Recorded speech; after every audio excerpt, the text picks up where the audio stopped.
ভারত আমাদের ভয় দেখাচ্ছে, আমাদের চট্টগ্রাম দখল করে নেবে। ভারত আমাদের ভয় দেখাচ্ছে, পেঁয়াজ রসুন বন্ধ করে দেব। কিচ্ছু হবে না, কিচ্ছু হবে না। বিগত ৩-৪ মাস শেখ হাসিনা যাওয়ার পর থেকে ওরা বন্ধ করে দিয়ে বুঝেছে যে বাংলাদেশের এই জাতিকে আর দমানো যাবে না, কারণ বাংলাদেশের ৯০% লোক এখন কোরআনের পক্ষে। সুতরাং যত নিষেধাজ্ঞা জারি করবা তত তুমি এক ঘুরিয়ে পড়বা। বাধ্য হয়ে ২৫ টন না কত টন আলু এবার ২-১ দিনের ভিতরে পাঠাইছে, আর বলতেছে যে ইউনূস সাহেব কিছু মনে করি না, মাঝখানে যেটা হয়েছিল ভুলিয়ে যাও। ফান্দে পড়িয়া বগা কান্দে রে।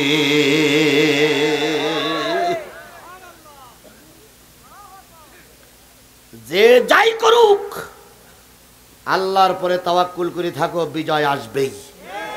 জোরে বলেন ঠিক না বেঠিক? বিএনপি জামাত কম চেষ্টা করেনি দেশের স্বাধীনতা আনার জন্য। বিএনপি নেতা জামাতের নেতারা বসে আছে, কম চেষ্টা করেনি স্বাধীনতা ফিরিয়ে আনার জন্য, কিন্তু এই ফেরাউনের বাচ্চাদের কাছ থেকে স্বাধীনতা উদ্ধার করা যায়নি। যতবার নেতারা রাস্তায় নেমেছে ততবার গুলি খেয়ে বাড়ি আসতে হয়েছে। সর্বশেষে আওয়াবিল পাখির মতন এক ঝাঁক তরুণীরা রাস্তায় নামলো। এর ভিতরে মাদ্রাসা ছাত্র ছিল, কলেজের ছাত্র ছিল, স্কুলের ছাত্র ছিল, প্রাইমারি স্কুলের ছাত্র ছিল, ফোরকানিয়া মাদ্রাসা ছাত্ররাও ছিল। সবাই যখন রাস্তায় নামলো,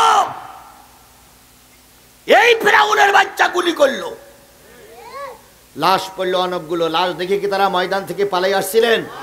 যত লাশ পড়েছে ততই তারা সামনে অ্যাডভান্স হয়েছে। এক সময় এই ব্যক্তির বাচ্চা ময়দান ছেড়ে পালিয়ে যেতে বাধ্য হয়েছে। ছোট বাচ্চাদের আল্লাহ বিজয়ের মালা দিয়ে ঘরে ফিরিয়ে দিয়েছে। জাতিকে আজকে একটা জিনিস স্পষ্ট করে বলে যাই, যদি আমরা একতা থাকি ভারত আমাদের কোনো ক্ষতি করতে পারবে না। এই জন্য এখন সবচেয়ে বড় প্রয়োজন একতা থাকা।